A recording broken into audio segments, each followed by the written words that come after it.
From New York City and the Blaze Global Information Headquarters, welcome to the program. There's a lot to discuss about what happened in Washington, D.C. this weekend, because a lot happened in D.C. I have not seen the people, the Republicans in D.C. as clear as they are right now. And I'm going to talk to you today a little bit about what I learned behind the scenes and what I felt and who I saw.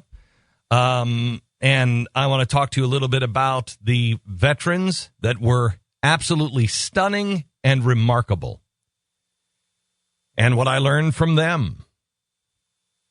What I learned from the kids that we walked with from the mall, the lawn of the Capitol with garbage bags and picking up garbage. From kids that were anywhere from 4 to 16. I'm sorry, I don't mean to call 16-year-old kids. After all, George Washington was surveying land at 14. Trying to join the Navy when he was 15. I refuse to call 16-year-olds kids anymore. I refuse to call 12-year-olds kids anymore.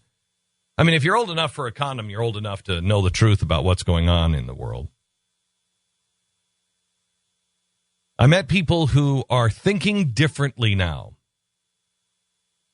I think it's time for a third party. I've never been a third party guy, but I think it's time for a third party.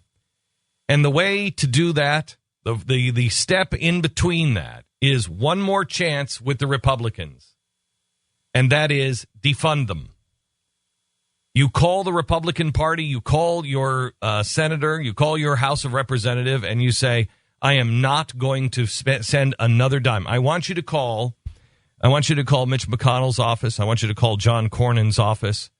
I want you to call your senator or your congressman's office and say, I'm sorry, but until John Boehner, Mitch McConnell, until those guys are done and gone, until you start listening to the people, we're not going to fund you guys anymore.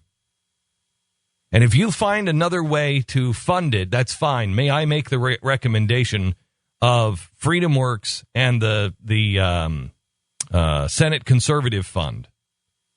Those are two different organizations that are actually trying to help you find the candidates and then pick the places where we can actually win.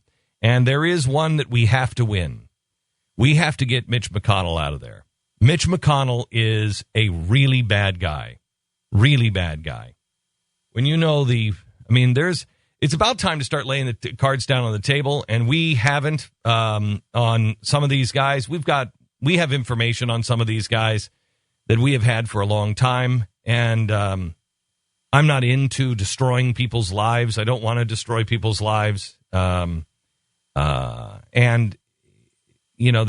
things that you hear, things that you know, and then things that you can say. And some of the things that we know and we've heard, we need to hear it from multiple sources, and we have it now on multiple sources on Mitch McConnell, and we'll probably be laying some of the truth about Mitch McConnell out in the coming weeks, because that guy is not a good man.